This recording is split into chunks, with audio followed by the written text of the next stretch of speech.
Texas Republican Gov. Greg Abbott and his underdog Democratic challenger, Lupe Valdez, met in their only debate Friday night, an opportunity Valdez needed badly to try to make a dent in Abbott's commanding lead in the polls. Abbott is heavily favored to win a second term as governor in a race that has been overshadowed by the U.S. Senate competition between U.S. Sen. Ted Cruz, RTX, and his strong opponent U.S. Representative Beto O'Rourke D. El Paso. Polling has put the Senate race close, with O'Rourke trailing Cruz by 4 percentage points, according to a NBC News Marist poll last month. By contrast, the poll gave Abbott a 19 percentage point advantage over Valdez, in a state in which Democrats have not won a statewide election in more than 20 years. Abbott, 60, the state's former attorney general, beat Democrat Wendy Davis in a lopsided race for his first term 4 years ago. Valdez, 70, was the first Hispanic woman and the first gay woman to serve as a sheriff in Dallas County, until she resigned to run for governor. The daughter of migrant farm workers, she grew up in the poorest neighborhoods of San Antonio. She opposed a year-old Texas law which bans so-called sanctuary cities, signed by Abbott last year, but as sheriff she worked with federal immigration agents, angering some Hispanic activists. The two were asked about arming teachers and red flag laws, which provide a way for firearms to be removed temporarily from someone presenting a threat, immigration, aid for Hurricane Harvey victims, health insurance. A group of Republican attorneys general led by Texas's Ken Paxton has sued to strike down the Affordable Care Act, and the so-called bathroom bill, governing which bathroom transgender people use. The bill, which Abbott announced was on the agenda for a special legislative session last year, failed to pass. The debate was held at the LBJ Presidential Library in Austin. It was produced by Nexstar and it aired on NBC5 and NBCDFW.com, and in Spanish on Telemundo and Telexitos. Stopping gun violence. Texas had seen 2 mass shootings recently, 26 killed last year at the First Baptist Church in Sutherland Springs, and 10 killed in May at Santa Fe High School. To try to keep students safer, Abbott supports arming teachers and other school personnel, if they are trained and licensed to carry firearms and if the schools decide that is what they want. It is one of the proposals that came out of 3 days of roundtable discussions that he convened after the Santa Fe shooting. We had these roundtables to talk about very meaningful solutions, saying that never again shall we allow this to happen, because schools are a place to learn, not a place for fear, he said. Valdez disagreed, saying the defense should not come from teachers, who are already underpaid. Texas invests in fortifying its schools but not in education, she said. Teachers should be teaching, not being armed and being the defense, she said. I do believe that there should be some defense there, but teachers are not the ones.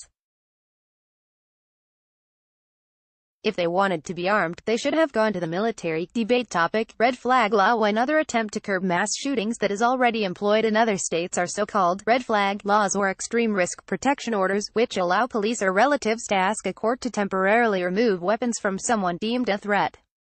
As part of his school safety plan, Abbott asked Texas legislators to examine whether Texas might benefit from a red flag law. Asked whether he would support such a law, Abbott said a concern had been raised that guns would be removed without due process, or a fair proceeding in which the gun owner had an opportunity to be heard. I would not support a red flag law that would take guns away from people without due process, Abbott said. Valdez again disagreed, saying that a red flag law would provide due process for the gun owner. I believe that if you're saying, we're not going to do the red flag laws, then we're okay with people doing harm to themselves and others, she said. This is about stopping gun violence, capping property tax. Abbott, when asked about a 10% increase over the last decade in the amount of school funding financed by property taxes, said that he would limit the government's ability to raise property taxes beyond 2.5% a year, and called for tax appraisers to be elected. I've talked to Texans across the state of Texas over the past year, and they were absolutely fed up with skyrocketing property taxes, and they agree that no government should have the ability to tax you out of your home, he said.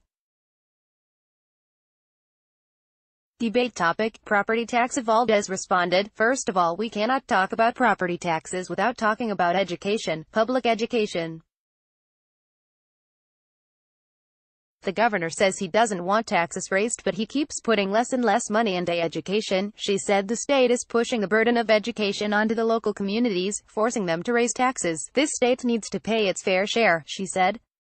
Will Abbott prioritize a bathroom bill? Abbott said that a bathroom bill directed at transgender people was not on his agenda for a second term, but he would not say whether he would sign one if passed by the legislature. Texas failed to pass such a bill in a special session called by Abbott last year. It would have imposed restrictions on which bathroom a transgender person could use in schools, prompting objections from business leaders and others. "I don't believe in laws that start out with fear," Valdez said.